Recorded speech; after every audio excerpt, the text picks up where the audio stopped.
नू हिंसा पर लगातार सियासत जारी है और इस सियासत के बीच इंडियन नेशनल लोकदल के नेता अभय सिंह चौटाला ने नू हिंसा को लेकर पूर्व मुख्यमंत्री कांग्रेस के नेता भूपेंद्र सिंह हुड्डा पर भी निशाना साधा था।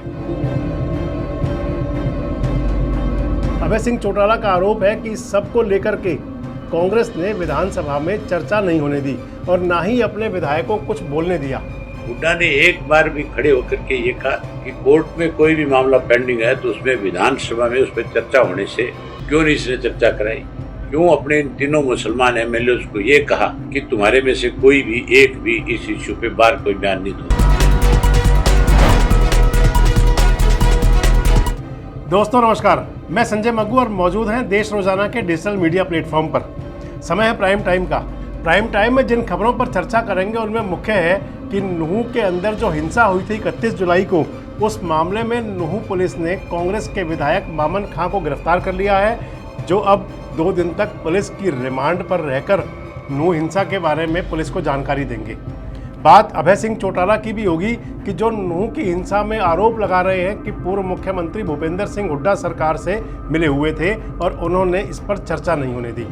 और इसके साथ साथ बात वो भी होगी कि आखिर किस प्रकार से हरियाणा सरकार ने और हरियाणा पुलिस ने इस सारे मामले पर सक्रियता और गंभीरता से कार्य करते हुए प्रदेश की और क्षेत्र की जनता को एक मैसेज दे दिया कि कानून से ऊपर कोई नहीं है। बात देश की सियासत की भी होगी जो पूरे उफान पर है और बात मौसम की भी है जो काबू नहीं आ रहा। तो इन सबसे पहले नज़र डालते हैं आज की दिन भर की सुर्खियों पर कि क्या खबरें आज सुर्खियों में हैं। जम्मू कश्मीर के अनंतनाग में सेना का ऑपरेशन जारी है। तीनों आतंकवादियों की जबरदस्त घेराबंदी की है सेना ने। पाकिस्तान में शहीद मेजर आशीष धौचक की अंतिम विदाई हुई। उनकी अंतिम विदाई में पूरा शहर उमड़ पड़ा। पूरे इलाके में शोक की लहर है। बिहार के मंत्री चंद्रशेखर यादव का विवादित बयान, पोटेशियम साइनाइड से की रामचरितमानस की तुलना। Chhattisgarh deputy CM TS Singhdeo ने मोदी की तारीफ की है। बोले प्रधानमंत्री राज्यों के साथ भेदभाव नहीं करते, ये अलग नई बात है। केंद्रीय गृह मंत्री अमित शाह बिहार के 2 दिवसीय दौरे पर रहेंगे। वहीं पश्चिम बंगाल की मुख्यमंत्री ममता बनर्जी आज से स्पेन जा रही हैं। आबकारी घोटाले में मनीष सिसोदिया को सुप्रीम कोर्ट से राहत नहीं मिली है। जमानत याचिका पर अब 4 अक्टूबर को सुनवाई होगी। और नूह हिंसा मामले में हरियाणा पुलिस का एक्शन, कांग्रेस के विधायक मामन खान गिरफ्तार। तो अब चलिए चर्चा करते हैं उन खबरों पर जो आज प्राइम टाइम का हिस्सा है। तो सबसे पहले बात मौसम की कि कुछ दिनों की उमस भरी गर्मी के बाद मौसम का मिजाज फिर बदला है। मौसम विभाग की तरफ से हरियाणा के 5 शहरों में बारिश का अलर्ट जारी किया गया है। फतेहाबाद, टोहाना, रतिया, जगाधरी और छछरौली में मौसम विभाग ने ये कहा है कि भारी बारिश हो सकती है। वहीं प्रदेश के 21 शहरों में बारिश को लेकर ऑरेंज और येलो अलर्ट जारी हुआ है। हालांकि कुछ दिनों से उमस भरी गर्मी से लोगों को राहत तो मिली है और दिल्ली, एनसीआर समेत भारत के कई शहरों में बारिश ने मौसम सुहावना कर दिया है। लेकिन इसके बाद जो बारिश की वजह से लोगों की परेशानी भी बढ़ रही है। तो चलिए अब अगली बात करते हैं निर्वाचन आयोग की कि जिसने हरियाणा वासियों के लिए अच्छी खबर दी है। हरियाणा में मतदान के लिए मतदाताओं को अब घंटों तक लाइन में नहीं खड़ा होना पड़ेगा। निर्वाचन आयोग की तरफ से क्यू मैनेजमेंट मोबाइल एप्लीकेशन बनाया गया है जिसमें वोटर को अपनी बारी का पता चल जाएगा। भारतीय निर्वाचन आयोग के उप निर्वाचन आयुक्त हृदयेश कुमार और प्रदेश के मुख्य निर्वाचन अधिकारी अनुराग अग्रवाल की तरफ से यह जानकारी दी गई है कि हरियाणा ऐसा ऐप बनाने वाला देश का पहला राज्य बन गया है।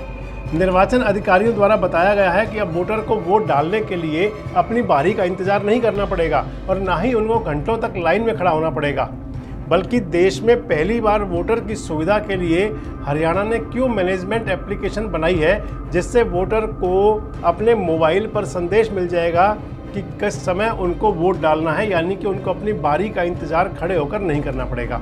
इसके साथ साथ आपको ये भी बता दें कि निर्वाचन आयोग ने पहली बार 17 साल की आयु में ही युवाओं को मतदाता बनने का भी अवसर दिया है। पहले किसी भी साल की 1 जनवरी को या उससे पहले 18 साल के होने वाले युवा मतदाता ही सूची में अपना नाम दर्ज करवा पाते थे, लेकिन अब आप किसी भी साल 1 जनवरी और 1 अप्रैल, 1 जुलाई और 1 अक्टूबर को 18 साल की उम्र होने पर खुद को मतदाता के तौर पर पंजीकरण करवा सकते हैं। तो ये बात वो थी जो हरियाणा चुनाव आयोग ने हरियाणा के मतदाताओं को एक नई सौगात दी है। अब बात करते हैं हरियाणा की सियासत की। तो हमने आपको बताया था कि मौसम बदलने से थोड़ी सी राहत मिली है, ठंडक हुई है, लेकिन सियासी गर्मी, सियासी तपिश बरकरार है। खासकर प्रदेश की कांग्रेस पार्टी की बात की जाए तो वहाँ लगातार गुटबाजी, आपसी खींचतान के बीच एक और झटके वाली खबर आई है। कांग्रेस के लिए बड़ा झटका ये है कि कांग्रेस के विधायक जो फिरोजपुर झरका से विधायक हैं, इंजीनियर मामन खां, उनको हरियाणा पुलिस ने गिरफ्तार कर लिया है। गिरफ्तारी के बाद शुक्रवार को उनको अदालत में पेश किया गया, जहां अदालत ने उन्हें 2 दिन के पुलिस रिमांड पर सौंप दिया।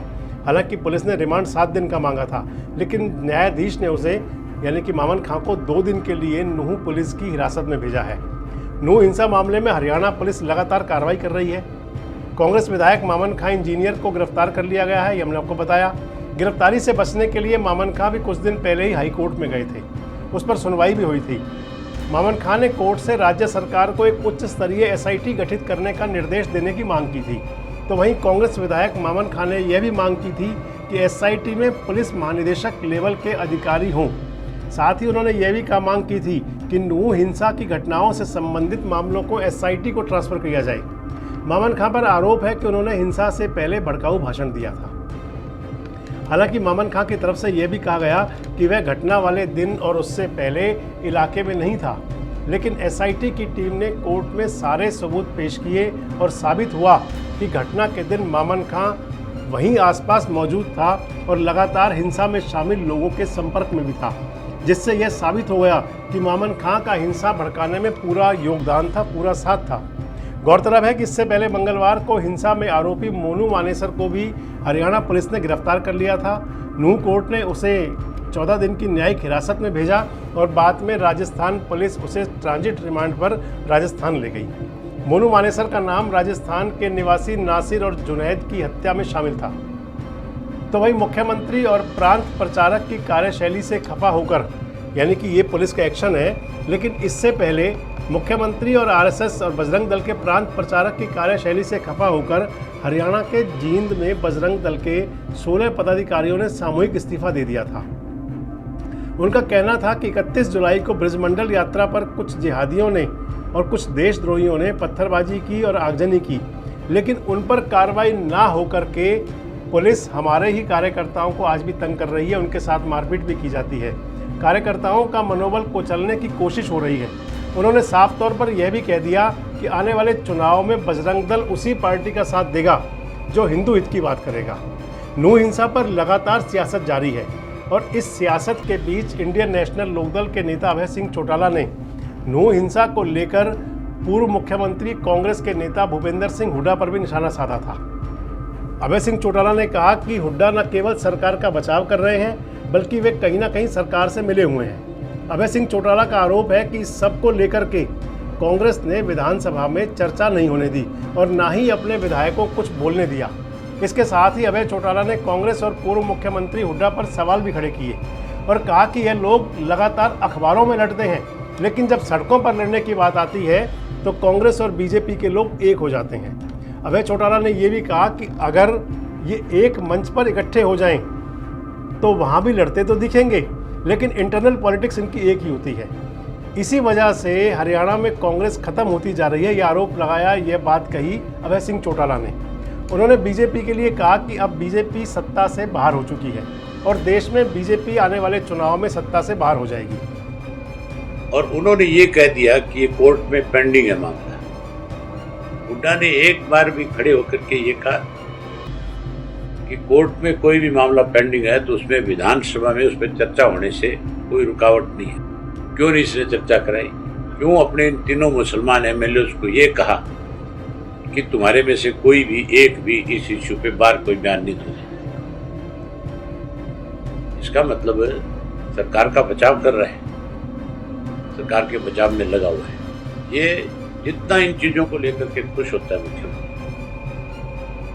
ये मान के चलो मुख्यमंत्री ने खुद एक बयान दिया था, ये कहा था, बोले मैं तो चद्दर ओढ़ के सो जाऊंगा, अब की बार लोग चद्दर उड़ा देंगे, चिंता ना करो। अभी इंडियन नेशनल लोकदल के नेता है, क्योंकि आने वाले समय में जब चौधरी देवीलाल की जयंती पर एक रैली होने जा रही है और उस रैली में इंडिया गठबंधन के नेताओं का जमावड़ा होगा और चौधरी देवीलाल के नाम पर जो राजनीति इंडियन नेशनल लोकदल लंबे समय से कर रहा है एक बार फिर से चौधरी देवीलाल की जयंती पर ही शायद कुछ नया करने के प्रयास में होंगे।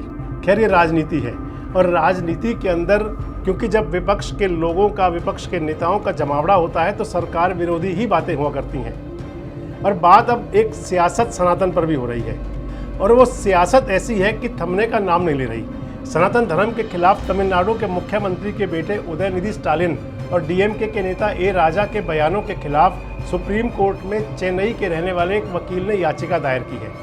डीएमके नेता और तमिलनाडु सरकार में मंत्री उदयनिधि ने सनातन धर्म की तुलना डेंगू और मलेरिया से की थी। उन्होंने कहा था कि सनातन धर्म डेंगू और मलेरिया की तरह है, इसको उखाड़ फेंकना चाहिए। और उसके बाद में डीएमके के नेता ए राजा ने भी सनातन धर्म की तुलना एक कदम और आगे बढ़ते हुए एचआईवी से कर दी। और दोनों ही नेताओं के बयानों से बीजेपी उन पर पूरी तरह से हमलावर है। और जो याचिका दायर करने वाले वकील हैं वो भी कई बीजेपी समर्थक हैं। उन्होंने कोर्ट से जल्द सुनवाई करने का आग्रह भी किया है और कहा है कि इस बारे में जल्द से जल्द सुनवाई हो। लेकिन सनातन की सियासत के बीच एक सियासत ऐसी है जो हमेशा धर्म के नाम पर चलती रहती है। कुछ लोग धर्म के झंडा बरदार चलते हैं तो कुछ विवादित बयान देकर आग में कहीं ना कहीं घी डालने का काम करते रहते हैं। अब इस धर्म की राजनीति में आग में घी डालने का काम किया है बिहार के मंत्री चंद्रशेखर ने। उनका एक विवादित बयान सामने आया है। बिहार के शिक्षा मंत्री चंद्रशेखर यादव ने सनातन धर्म के पवित्र ग्रंथ रामचरितमानस की तुलना पोटेशियम साइनाइड से कर दी है। उनके इस बयान पर अब बीजेपी की तरफ से लगातार उग्रवार हो रहे हैं। भाजपा के सांसद मनोज तिवारी ने जवाब देते हुए कहा है कि वे खुद अपनी पार्टी के लिए पोटेशियम साइनाइड बन चुके हैं। पोटेशियम साइनाइड एक वो जहर होता है कि जिसको जुबान पर रखते ही आदमी की जान जा सकती है। यानी कि मंत्री जी को लगता है कि रामचरितमानस इंसान के लिए पोटेशियम साइनाइड है। लेकिन पता नहीं जाने क्यों राजनेताओं को ऐसा हो जाता है कि उनका अपनी जुबान पर कोई काबू रहता ही नहीं। और इस समय क्योंकि देश के अंदर राजनीति बड़े ज़ोरों से है और जो मंत्री जी हैं वो जेडीयू के हैं और जेडीयू इंडिया अलायंस का हिस्सा है, तो बीजेपी कह रही है कि जो ये नेता बोलते हैं ये सब कुछ इंडिया अलायंस की प्लानिंग है, एक योजना के तहत बोलते हैं और एक योजना के तहत ये सनातन के खिलाफ बयान देते हैं। इसके साथ साथ ही मनोज तिवारी ने ये भी कहा है अगर रावण श्रीलंका में थे तो मारीच और सुबाहु भी तो उत्तर में ही थे। बीजेपी की तरफ से मंत्री जी को ये भी कहा गया है कि इतनी तकलीफ है तो मंत्री जी अपना धर्म क्यों नहीं बदल लेते हो। हालांकि शिक्षा मंत्री चंद्रशेखर के बयान से जेडीयू ने किनारा कर लिया है। जेडीयू के प्रवक्ता अभिषेक झा कहते हैं कि जिनको रामचरितमानस में पोटेशियम साइनाइड दिखता है वे अपनी विचारधारा खुद तक सीमित रखें। इससे पार्टी या इंडिया गठबंधन का कोई सरोकार नहीं है। वो इसे पार्टी या जेडीयू यानी कि और इंडिया गठबंधन पर थोपने की कोशिश ना करें। इसके साथ साथ उन्होंने ये भी कह दिया कि हम सभी धर्मों और उनके धार्मिक ग्रंथों का सम्मान करते हैं। कुछ लोग मीडिया में बने रहने के लिए इस प्रकार के बयान देते हैं जिनसे हमारा कोई सरोकार नहीं है। बहरहाल शिक्षा मंत्री की तरफ से ऐसा बयान राजनेताओं को क्या शिक्षा देगा ये तो समय बताएगा। लेकिन ये सियासी जिन्न है जो धर्म वाला, ये बोतल में बंद शायद लगता है कि अब 2024 के रण के बाद ही होगा। और जब तक ये बाहर है तब तक इसका फ़ायदा कहीं सत्ता को तो कहीं विपक्ष को कहीं ना कहीं होता ही रहेगा। इंडिया गठबंधन की कुछ पार्टियां भले ही इससे किनारा कर लें लेकिन इसका नुकसान तो उनको उठाना ही पड़ेगा, क्योंकि मोदी जी ने कहा था कि इंडिया और भारत पर चर्चा करें ना करें, सनातन पर बोलने वालों का पूरा हिसाब किताब करते रहें। तो अब चलते चलते एक खबर उस पर जो हमारी आंखों को नम कर देगी, लेकिन हमारा सीना फख्र से गर्व से चौड़ा होगा। जम्मू कश्मीर के अनंतनाग में मुठभेड़ में वीर गति को प्राप्त हुए मेजर आशीष का अंतिम संस्कार उनके गांव बेंझाल में किया गया। मेजर के पार्थिव शरीर को पानीपत आवास पर पहले रखा गया और उसके बाद में उनके अंतिम दर्शन के लिए जो जन सैलाब उमड़ा वो देखने लायक था। मेजर के पैतृक गांव बेंझवाल में राजकीय सम्मान के साथ उन्हें अंतिम विदाई दी गई। सेना के अधिकारियों, प्रशासन और पुलिस अधिकारियों ने उन्हें पुष्प चक्र अर्पित किया, तो वहीं पत्नी ज्योति और बेटी स्वामी का, इसके साथ साथ परिवार के लोगों ने, माँ और बहन ने अपने लाल को सैल्यूट किया। पिता लालचंद और चचेरे भाई मेजर विकास ने उन्हें मुखाग्नि दी। परिवार वालों का कहना था कि 4 दिन पहले ही बेटे से बात हुई थी, वह जल्दी ही आने वाला था। छुट्टी भी सैंक्शन हो गई थी क्योंकि नए मकान में शिफ्ट करना था, लेकिन ये अनहोनी पहले ही हो गई। माँ ने कहा कि मैं रोऊंगी नहीं, बल्कि मुझे अपने बेटे पर गर्व है। आपको बता दें कि इसी साल मेजर आशीष को सेना मेडल से सम्मानित किया गया था। तो चलिए आज के प्राइम टाइम में इतना ही। दीजिए इजाज़त, कल फिर मुलाकात करेंगे कुछ उन मुद्दों के साथ, कुछ उन खबरों के साथ जो आपसे रखते हैं सरोकार। तब तक अपना बहुत ध्यान रखें। शुभ रात्रि। हमारे साथ जुड़े रहने के लिए देखते रहिए देश रोजाना का YouTube चैनल, सब्सक्राइब कीजिए। साथ ही देश रोजाना की खबरें सबसे पहले देखने के लिए प्रेस कीजिए बेल आइकन।